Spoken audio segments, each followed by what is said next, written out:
Hi, very good morning. I'm Dr. Janak Patel, MD General Physician. Today we'll be discussing on one of the another interesting topic in cardiology, that is pericarditis. Invariably we also use another word we call as a dry pericarditis. Pericarditis will end into pericardial effusion, collection of a fluid in a pericardial sac, and then it can end into constrictive pericarditis. But today we'll be discussing only on pericarditis.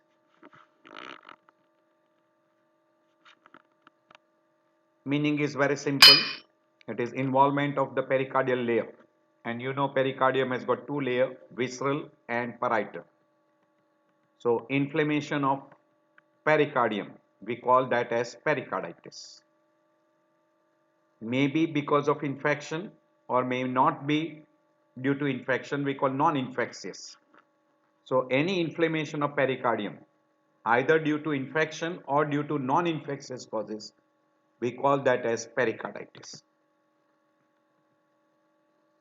Depending upon the duration, it is divided into acute, subacute and chronic. If duration is less than 6 weeks, we call it an acute, which include effusive and fibrinous variety. In subacute, between 6 weeks to 6 months, it can be effusive constrictive, mixture of effusion plus constrictive, or maybe constrictive. And chronic can be effusive, adhesive and constrictive. Duration more than 6 months. For diagnostic criteria, you need 1 plus, that is documentation of first attack of acute pericarditis with any one of the three, any one of these three, any one of these three. Third, either 1 plus or 2 plus means person is having a recurrent pain, which is pericardial pain, with fever or with friction rub or ECG changes, or there is a pericardial effusion, or there is an elevation of WBC, ESR or CRP. Or person, you have demonstrated that person is having a first attack of acute pericarditis with any one of this.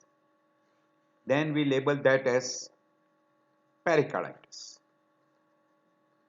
So presence of two of the following: chest pain, friction rub, ECG changes, pericardial effusion, or elevation of CRP, ESR or leukocytosis. So these are the 5 points. From that you should have presence of 2. You can see here the pain is included here, and there is one separate term given, documentation of first attack of acute pericarditis. So chest pain will be sudden, it will be localized to the anterior chest wall, mainly precordial region, sharp pain pricking in character, usually does not radiate, but if there is an involvement of the inferior pericardium, then it can radiate to left shoulder or to right shoulder.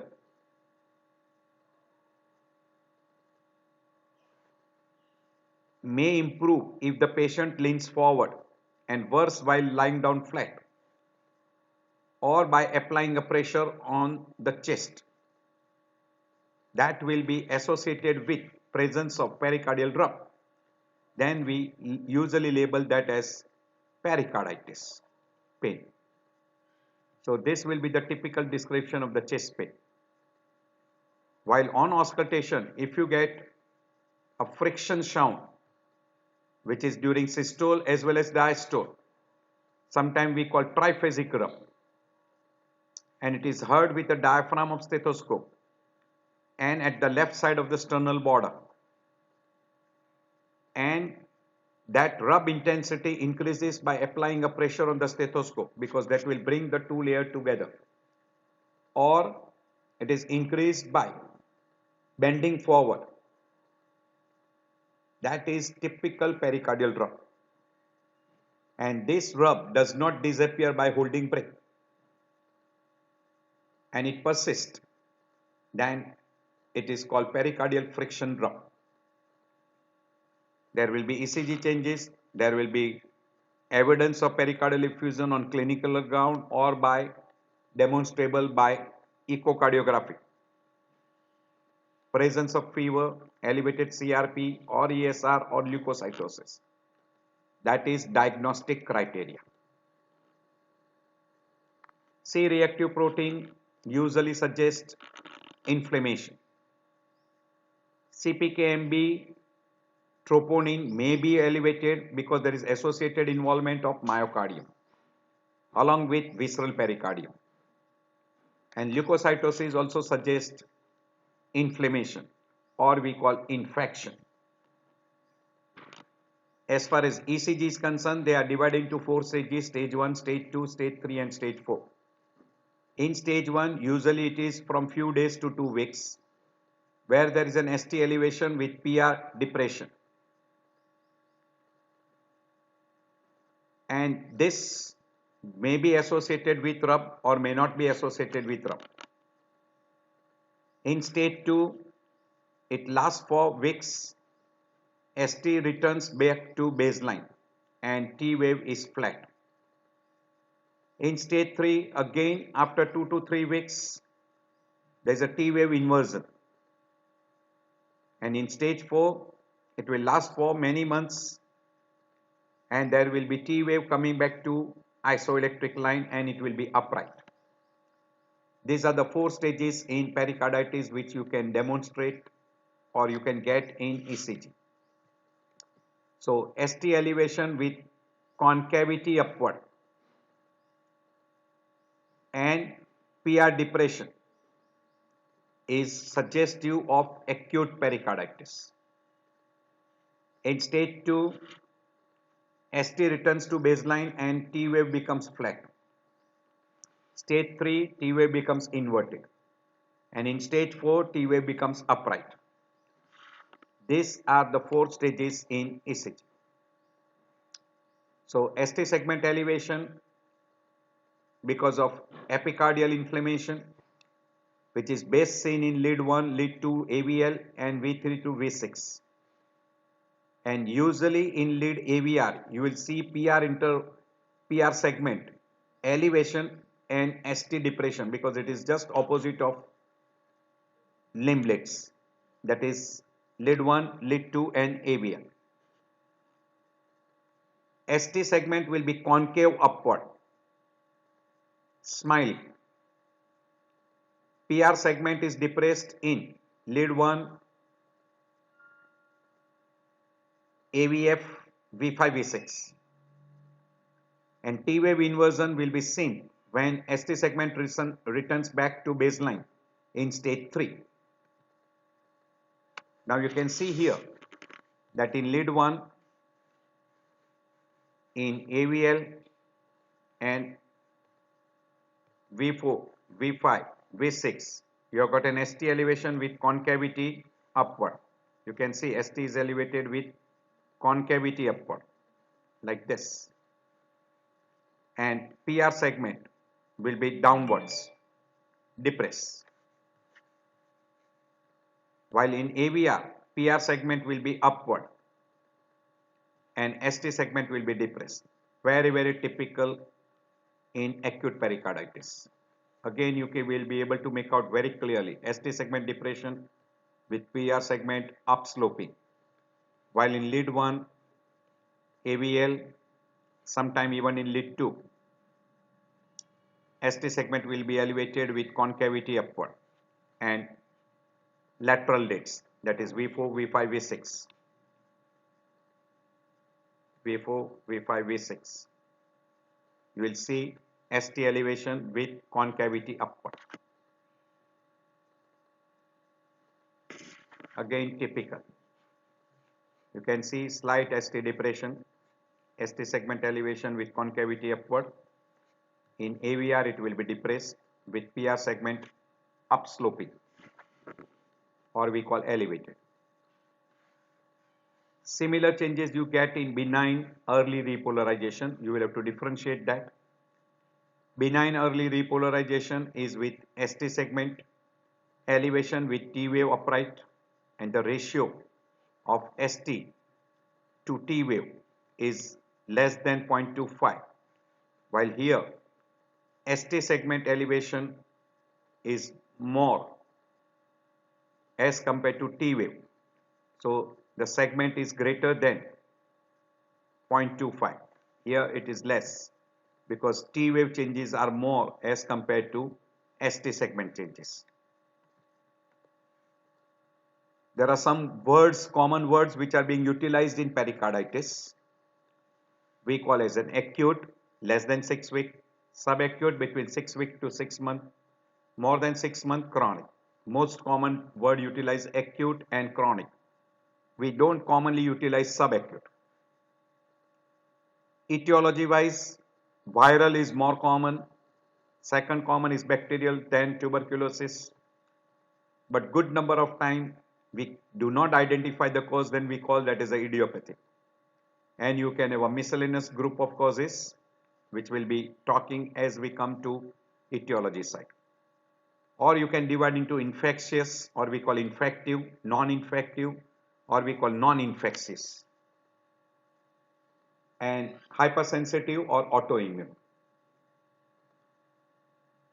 Depending upon the stage, we call it a dry pericarditis, pericarditis with effusion, and when it heals by fibrosis in good number of conditions like bacterial, tubercular, radiation, etc. We call constrictive pericarditis. If it recurs again, we call recurrent pericarditis, which is very common in malignancy. Or if there is one another term called chronic relapsing pericarditis. Depending on the type of the fluid, if there is a water which is being collected, this is mainly not the differential diagnosis of pericarditis, but mainly pericardial effusion. If it is pure transudate, we call hydropericardium. If it is effusion, we call pericardial effusion, which is mainly exudate in nature. Classical you get in bacterial, tubercular, viral, amoebic, etc. While transudate you come across in congestive cardiac failure, superior vena cava obstruction, hypoproteinemia, and blood, presence of blood or RBC in pericardial fluid we call as malignant. Tuberculosis, very common in malignancy, tuberculosis, acute myocardial infarction, traumatic injury, post-surgical, or in case of bleeding disorders. Rarely we come across collection of a fluid which is containing lot of fat, or we call triglyceride. We call chylous pericarditis, and it will happen if there is an obstruction to lymphatic blood flow, particularly if there is an obstruction of cisterna chyli and thoracic duct.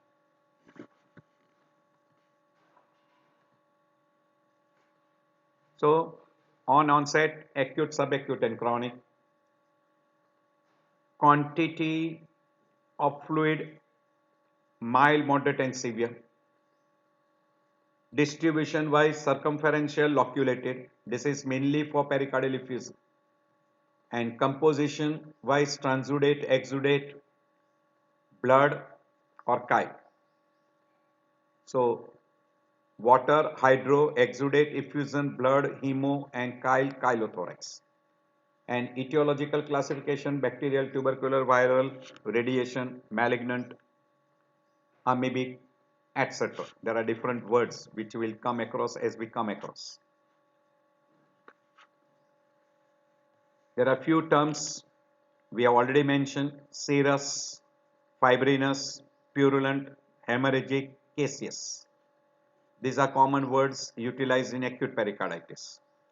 We have told you acute, chronic. In chronic we come across constrictive and effusive, or mixture of both together, that is constrictive effusive. Means there is a fibrosis with little amount of fluid that is constrictive effusive variety. Stages wise: acute pericarditis, chronic relapsing pericarditis, constrictive pericarditis. If there is a rapid collection of a fluid, we call cardiac tamponade. Or you can have some portion where there is localized and low pressure tamponade, or you have got involvement of myocardium associated, we call restrictive cardiomyopathy. Usually in acute pericarditis, fibrinous and effusive variety is very common.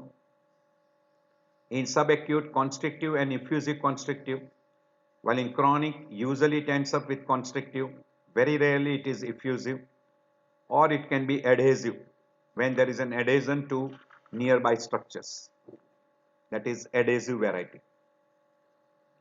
Chronic relapsing variety. Now etiology wise: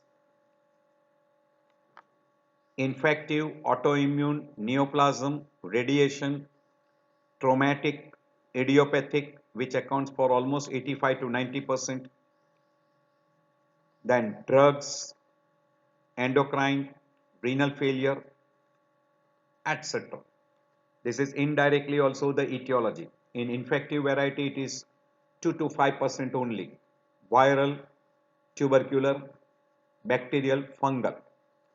Fungal is very common, iatrogenic, or in a person with severe immunocompromised host. Parasitic is usually spread from nearby structure like amoebic liver abscess, which can rupture into pericardial sac producing amoebic pericarditis or amoebic pericardial effusion. While bacterial, staphylococci and pneumococci stands topmost on the list, and second comes tuberculosis.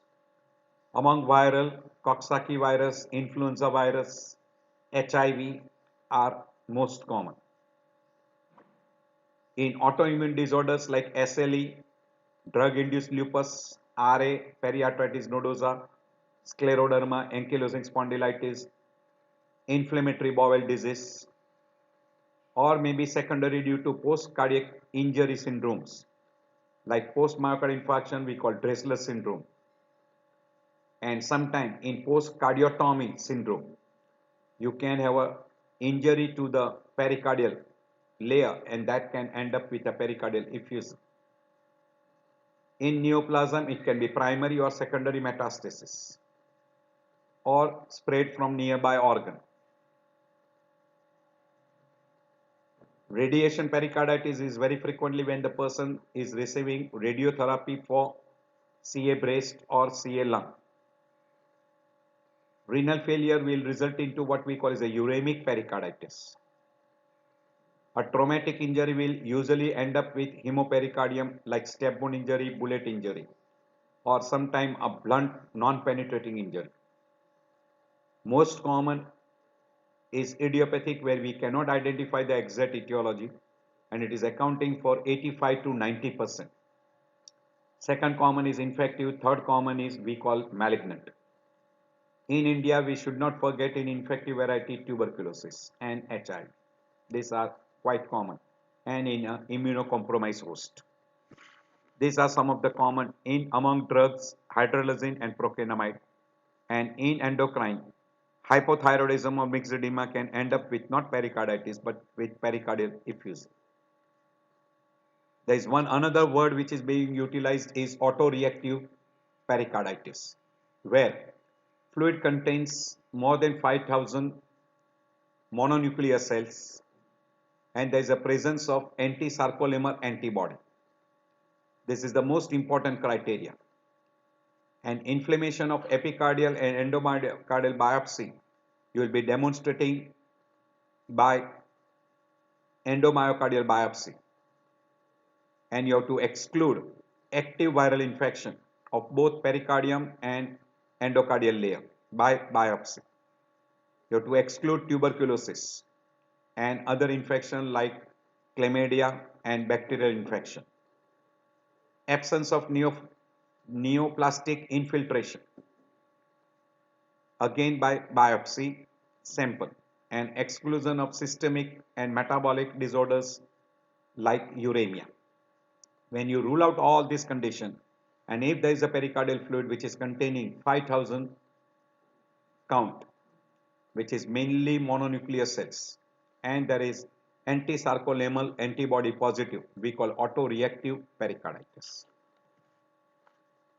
In a relapsing pericarditis, there is pericarditis plus chest pain with any one of the following, like fever, pericardial rub, ECG changes, pericardial effusion, elevation of WBC, ESR or CRP, and this is relapsing, then we label that as relapsing pericarditis.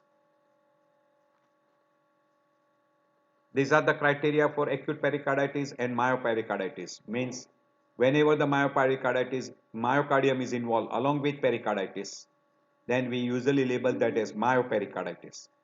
And evidence of myocardial involvement is by elevation of cardiac enzymes like troponin, CPK-MB, which are being elevated. And you can demonstrate damage to myocardium with MRI scan. MRI scan consistent with myocarditis, that is MRI with imaging scan. That will be very clear-cut evidence. So myopericarditis is elevation of serum biomarkers and new focal lesions, presumed new focal or global left ventricular systolic dysfunction on imaging studies. So that will tell you that there is involvement of myocardium. Pericardial effusion is accumulation of fluid in pericardial sac.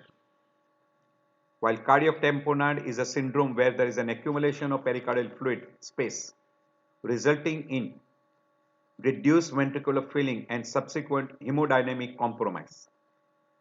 This can happen because of two mechanisms. One, rapid filling of even small quantity of fluid in a pericardial sac where pericardium doesn't get a chance to compensate by stretching, or there is a massive collection of a fluid in a pericardial sac. Cardiac tamponade is one of the sequelae of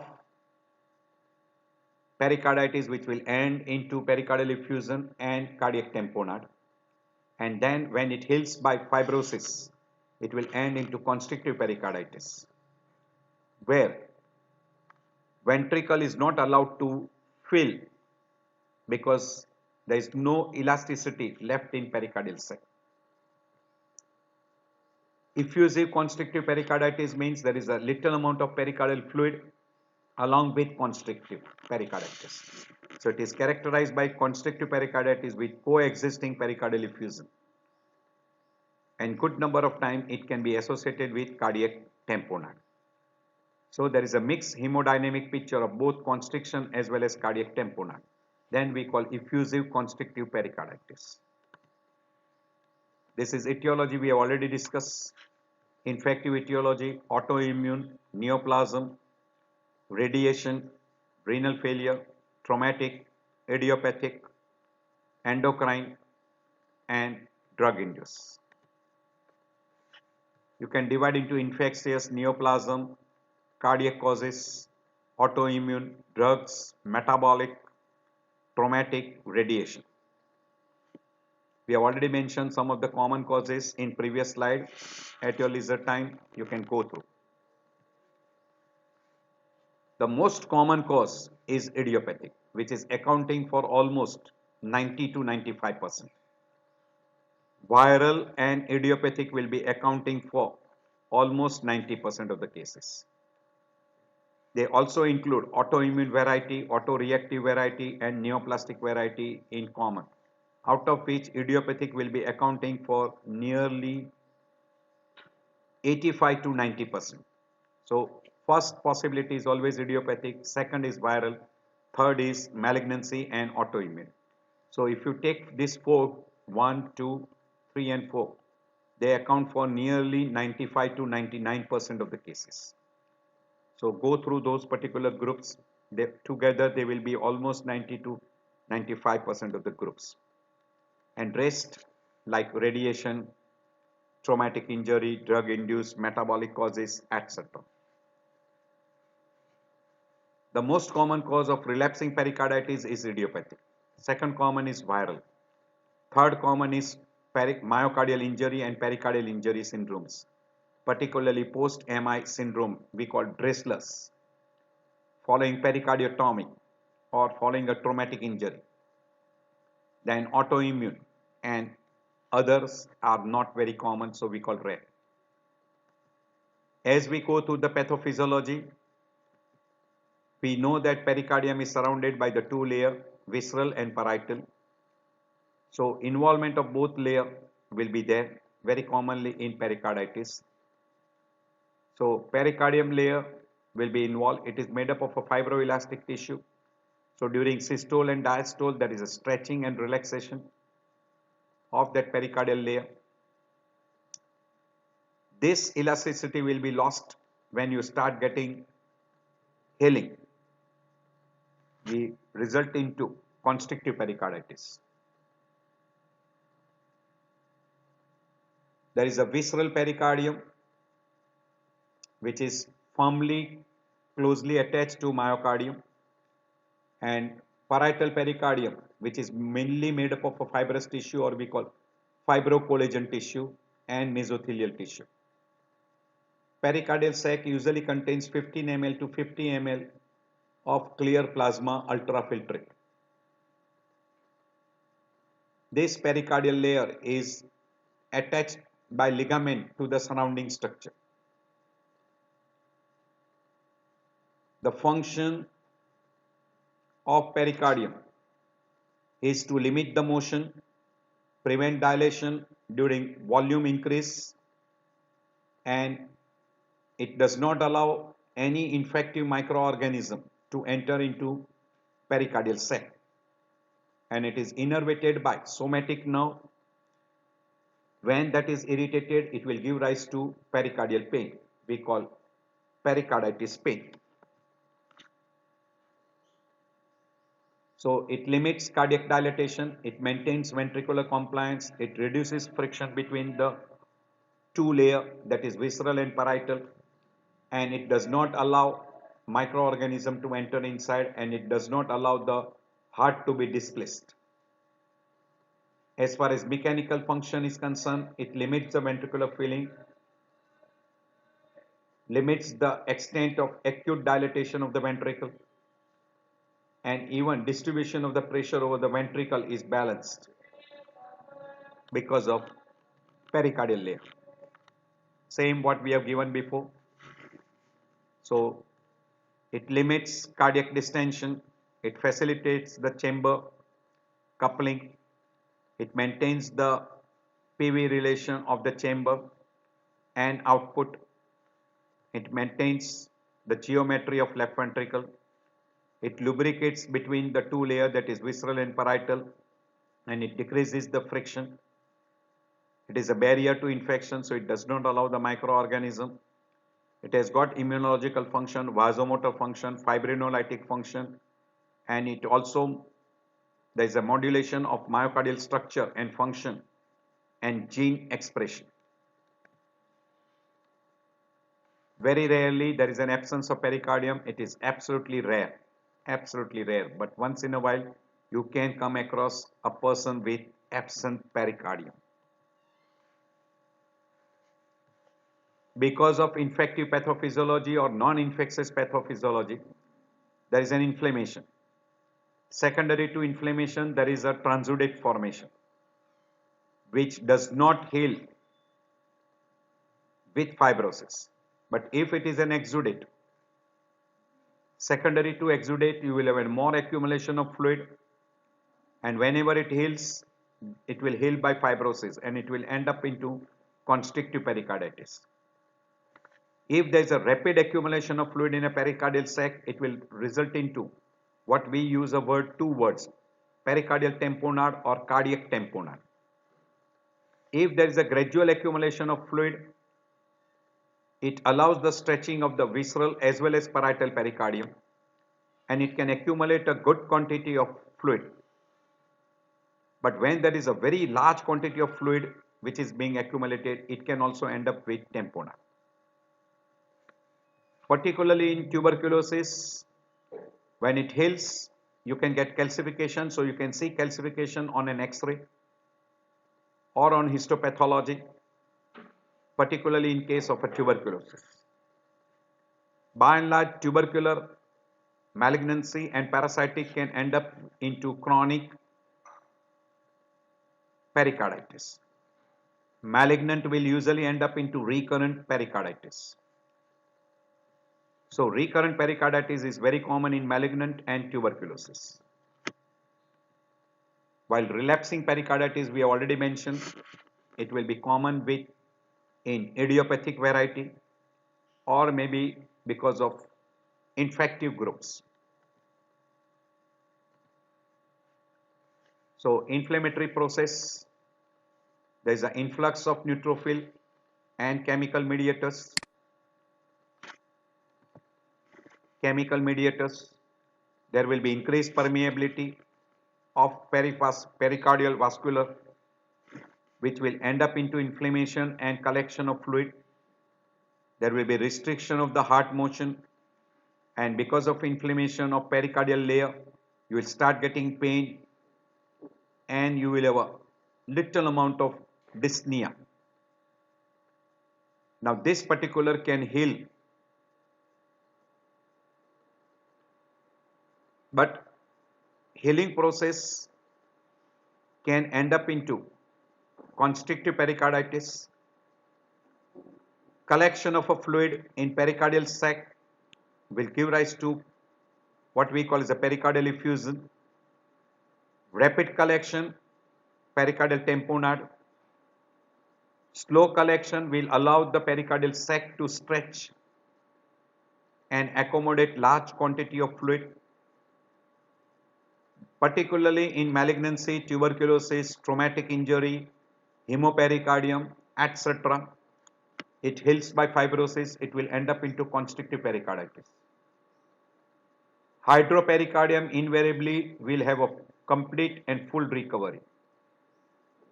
We have already mentioned some of the condition will have a recurrent pericarditis, particularly tuberculosis and malignancy.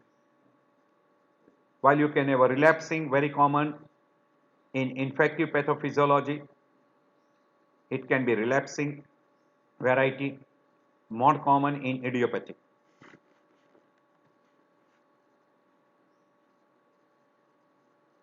Infection can spread from nearby structure like lung, pleura, mediastinal lymph nodes, myocardium, very rarely from aorta, esophagus and liver. Particularly from liver, amoebic liver abscess can rupture into pericardial sac. So this is called contiguous spread from nearby structure. The most common structure is lung and pleura. Then comes lymph node. Very rarely from myocardium it can spread to endocardium. Pericardium. And very rare from aorta, esophagus and from liver. Not very common. Spreads from blood in case of septicemia, toxins, neoplastic secondary metastasis and metabolic, particularly uremia. Lymphatic spread is not very common, but still you can have a lymphatic spread, say particularly in case of tuberculosis. Traumatic injury and irradiation can produce direct damage to pericardium and produce inflammation. Inflammation will produce vasodilatation, increased vascular permeability and leukocyte exudation. We have already mentioned different types of fluid which can be there. You can have a transudate, particularly in case of a congestive heart failure, hypoproteinemia, in which you will have more of transudate. Subpurity variety will be more common with bacterial tubercular,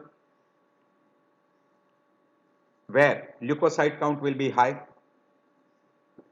Hemorrhagic variety will be more common with malignancy, traumatic injury and rupture of acute MI, ventricular aneurysm rupture,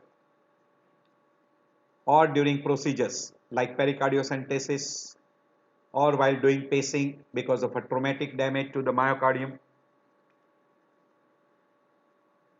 Serosanguinous variety can be there where you have got a serous collection along with sanguineous collection, and in case of amoebic it can be Encoviswas.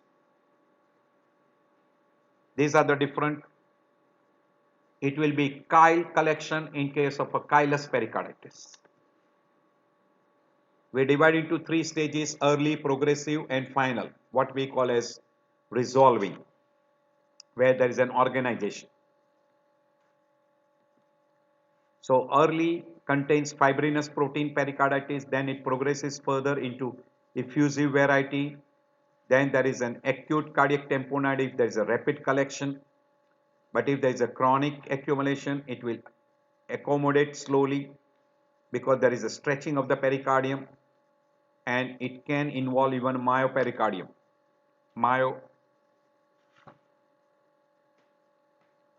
With pericarditis we call myopericardial. And finally, in some of the conditions it gets healed by fibrous tissue and there is a calcification. Calcification is most common in tubercular. And final outcome in case of tuberculosis, radiation, hemopericardium, there is constriction because of fibrosis. We have already mentioned because of acute pericardial effusion, there is increased pressure in pericardial sac which does not allow the ventricle to fill during diastole. So there is a decreased cardiac output and there will be fall of blood pressure.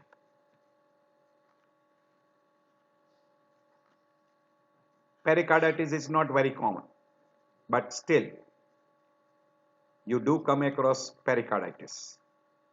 This is typical, showing you a fibrinous exudate. This is acute pericarditis.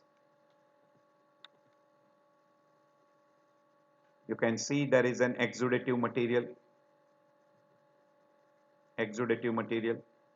It is also described as bread and butter appearance. Cheesy material. This is fibrinous variety. I'll skip this particular slide because we'll be discussing again in what we call as pericardial effusion and cardiac tamponade. This is what happens in a cardiac tamponade. This is end of expiration, this is during inspiration, and this is again during expiration. What is happening? We'll be discussing in detail in that chapter. This is what we can get: increased quantity of pericardial fluid, increased pressure on right side of the heart, decreased venous return, poor cardiac output, decrease in stroke volume, and person can end up with cardiac arrest. Clinical picture presentation will depend on type of inflammation, quantity of fluid, severity of inflammation, and speed with which there is a collection of a fluid. By and large, the person who presents with a dry pericarditis will have a pericardial drum, and secondary due to that, person will have typical chest pain. Pericardial effusion can be there with or without cardiac tamponade. And then late stage, you come across what we call as a constrictive pericarditis. Good number of time person may be asymptomatic if there is not a severe inflammation. As a general symptom, in a case of an infective pathophysiology, fever is the most common. We have already given the description of pericardial pain. I am repeating again. It will be mainly pain in the precordial region, mainly on the left side. It will be sharp pain, pricking pain, stabbing pain, maybe radiating to the left shoulder or to the right shoulder, usually if there is an involvement of a diaphragmatic pericardium. Sometime if there is an involvement of a diaphragmatic pericardium, person do get hiccups. This pericardial pain is mild to moderate in intensity.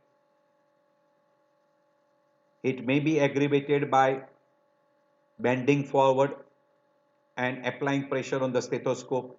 because two layer comes together, they will rub more, person will develop pain. As soon as the person starts getting collection of adequate quantity of fluid in pericardial sac, two layers are separated, they no longer rub against each other, so rub will disappear and pain will also disappear.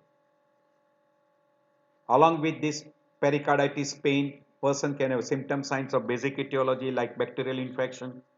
Usually bacterial infection spreads from nearby structure like pneumonia or empyema, etc.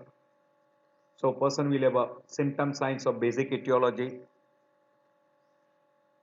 If person from dry pericarditis enter into a stage of pericardial effusion, now he will start developing symptom signs of pericardial effusion. And in a late stage, particularly in a subacute or a chronic stage, person will start developing symptom signs of chronic pericarditis or constrictive pericarditis. Very typical, the person will have a chest pain, fever, dyspnea. Friction rub is audible on auscultation, which will be rubbing in nature, or we call friction sound, which will be triphasic, heard in systole, diastole. Along with that, you can have a ST changes in ECG. And once the pericardial effusion develops, pericardial rub will disappear and pain will also disappear. So for diagnosis, you will have to demonstrate that the person is having any two of the above, that is chest pain, peculiar or pericardial rub. On auscultation, pericardial friction rub is audible. STT changes in stage 1, you will have a ST elevation with concavity upward and PR segment is downward, downsloping, or we call depressed. In AVR, PR segment will be upward or elevated with ST segment depression. And ST segment changes will be seen in lead 1, lead 2, lead AVL and V3, V4, V5, V6 lateral leads. On echocardiography, you can demonstrate presence of pericardial effusion. And there is an inflammatory biomarkers which are being elevated like CRP, ESR and leukocytosis. If any two of those are there, you can diagnose that person is having pericarditis. We have already given the description. There is a retrosternal chest pain which is sudden in onset, pleuritic in nature, sharp pin pricking pain or stabbing pain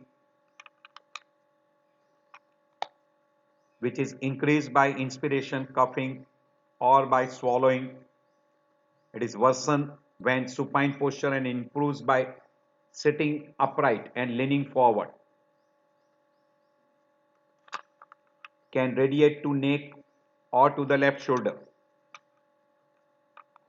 Radiation is to both trapezius muscle. If phrenic nerve is involved or irritated, person can also have cough.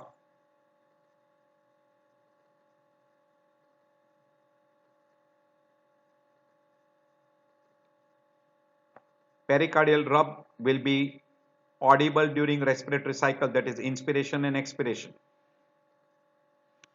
And pleural rub disappears when respiration, person holds the breath. There are three components: pre-systolic, which is because of atrial filling; systolic, which is because of ventricular contraction; and ventricular diastolic, that is after second heart sound. So it is called triphasic. This is a description of a pericardial rub entirely given in detail, that is quality, location, radiation, duration, relation to exercise, relation to position, then ECG finding and echocardiography finding. All are mentioned. You can go through it at leisure time because you can be asked in oral. So pericardial rub is in a precordial region. It is three-phasic, systolic, diastolic, and presystolic. It is leathery sound, scratchy sound. There is usually no conduction or no radiation. It is well localized and it is increased by bending forward and by applying a pressure on the stethoscope. We usually describe endopericardial, which is classical triphasic, pleuropericardial, which is exopericardial, which can change the quality with respiration. There is another variety called as a conus and pneumohydropericardium. If there is a collection of air and gas over the pericardial fluid, you can get a metallic tinkle, or it is called as a mill wheel sound, which is a splashing sound because of the beating of the heart. This is absolutely rare, but if you get a hydropneumopericardium, usually we use the word hydropneumopericardium, then you can have typical metallic tinkle with each heartbeat. These are the different findings you can come across. Post-infarct pericarditis, you can hear a pericardial rub after 1 or 3 days of MI because of inflammation of visceral pericardium. Dressler syndrome will be after few weeks to months after MI, and this particular Dressler is very commonly because of autoimmune mechanism. This is the difference between MI, pulmonary infarct, and pericardial pain.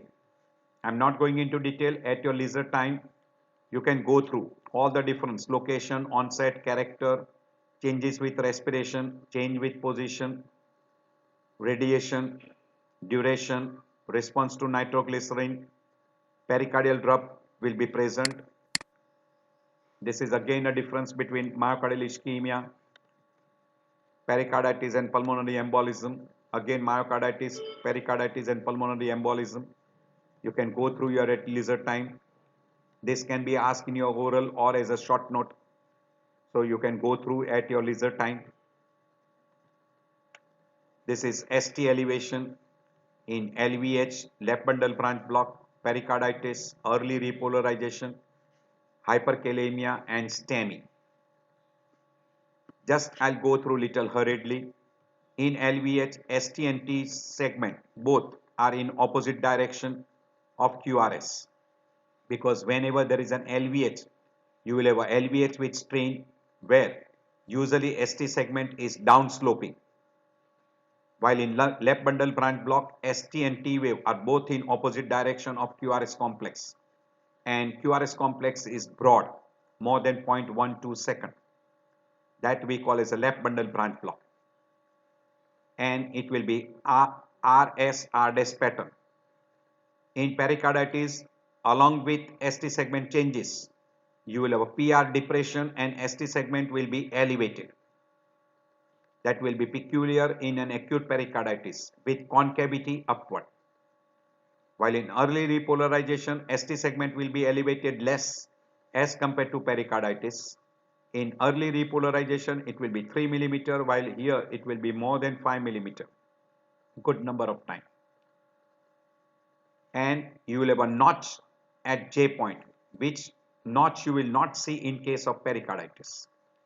In hyperkalemia, it is a narrow base peak T wave. So you have got a narrow base and both segments distance is equal. In STEMI, it is convexity upward with a wide upright T wave or inverted T wave, and there is a reciprocal STT changes in opposite plates, and you will have a Q wave appearance. All these features you should be able to differentiate on ECG. So this is concave upward, This is convex upward in acute MI. This is oblique straightening of acute MI. This is concave, like this. You can see this concave in pericarditis. And this is ST segment elevation.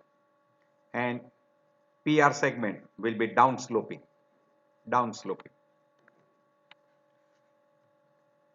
This is acute pericarditis with early repolarization syndrome differential diagnosis. In an early repolarization, you can see here you will have a J point notching at the J point. And you will see mainly in chest slits, that is V3, V4, V5. In those slits, you will see those early repolarization changes. Occasionally, you can see in lid 2, lid 3 and AVF.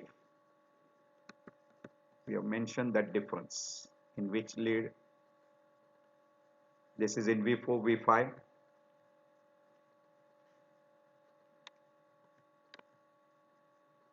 Usually it is in V4, V5, V6. This is again a difference between pericarditis and pain of angina. This is acute MI where you get a convexity upward. You can see convexity is upward. And appearance of Q wave. So difference in acute MI and pericarditis, difference in ECG in detail. At your leisure time you can go through. Investigation, mainly what you require is a good history, auscultation for rub, and then comes what we call as an ECG finding. X-ray chest does not give you any idea regarding a dry pericarditis, but in case of pericardial effusion, ECG changes will be low voltage tachycardia. While ECG in case of an acute dry pericarditis, you will have a PR segment, depression with ST segment elevation, concavity upward, mainly seen in lead 1, lead 2, AVL and V4, V5, V6. Stage 2, ST segment will come back to normal, T wave will flatten out. Stage 3, T wave will be inverted, and stage 4, T wave will again become upright. In X-ray chest, in case of a pericardial effusion, the size of the cardiac shadow will increase. And on echocardiography, we will be able to demonstrate the collection of extra collection of fluid in pericardial sac. In X-ray chest, in case of tuberculosis, you may demonstrate calcification. And in case of constrictive pericarditis, the size of cardiac shadow will reduce. CPKMB troponin will be elevated in myopericarditis. RA test will be done if we are suspecting collagen disorders. Blood urea is important in case of uremia. CBC will give you idea regarding infective and non-infective pathophysiology. And once there is a collection of a fluid in pericardial sac, pericardiocentesis and pericardial fluid examination will give you an idea regarding the etiology and type of fluid. Very rarely we require a biopsy, endomyocardial biopsy or biopsy from pericardium. There are some odd tests which may be required in a selective condition, particularly in a collagen disorders like RA factor, ANA, etc. And in case of a viral disease, you can go for RT-PCR, etc. In autoimmune, antibody detection. So CBC will be useful in case of differential diagnosis of infective pathophysiology. ESR CRP will help you to demonstrate that there is an inflammation. HIV in selected cases, RA factor, ANA in collagen disorders. Blood culture or pericardiocentesis and pericardial fluid examination to rule out the type of a fluid. Tuberculin test in case of tuberculosis, echocardiography to find out the severity of pericardial effusion, etc.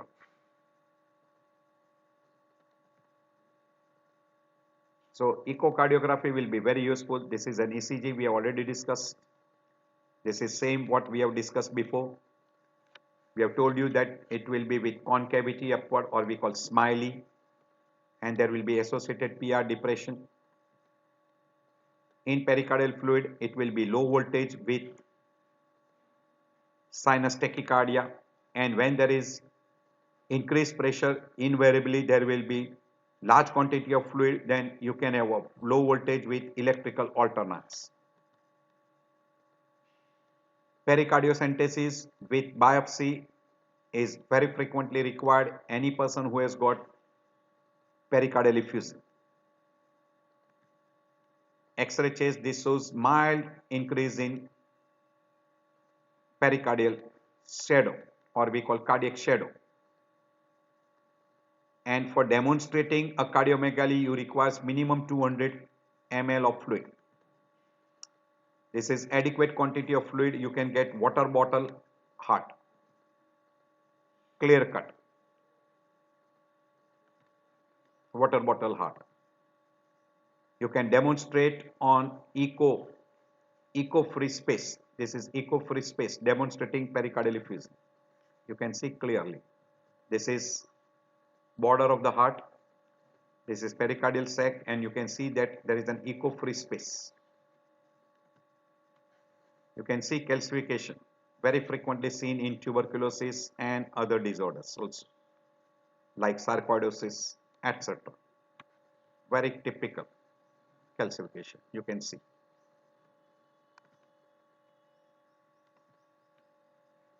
Again, you can see calcification. Very, very common in tuberculosis, very, very common. Yes, you will have to differentiate different groups. The most common is idiopathic, which is accounting for 80 to 90%. Second common is infective pathophysiology like tuberculosis, bacterial, viral, or HIV. You should not forget malignant. So anytime if there is a fluid, pericardiocentesis, and look for the etiology, you will be able to identify that. You will have to differentiate in ECG difference between early repolarization, acute MI, hyperkalemia, as well as what we call as pericarditis. We have already shown you before.